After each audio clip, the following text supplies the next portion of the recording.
بناوٹ کے اعتبار سے جملہ کی 3 قسمیں ہیں: مفرد، مرکب یا مرکب مطلق، پیچیدہ یا مرکب ملتف۔ مفرد جملہ: جا زید آیا، وہ آم کھاتا ہے۔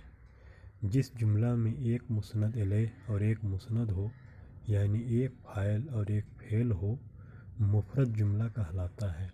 مفرد جملہ ایک لفظ یا کئی لفظوں کا ہو سکتا ہے۔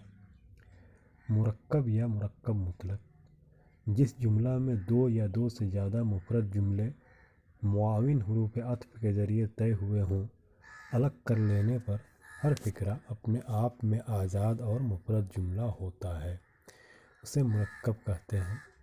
جیسے میں آیا اور احمد گیا۔ حرف عطف اور ہٹا دینے پر میں آیا احمد گیا مفرد اور آزاد جملہ بن جاتا ہے۔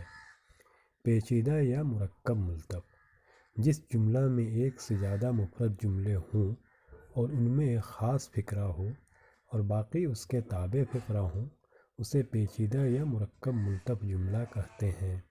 جیسے احمد نے کہا کہ کل اسکول کھلے گا۔ اس میں احمد نے کہا خاص فقرہ اور کل اسکول کھلے گا تابع فقرہ ہے۔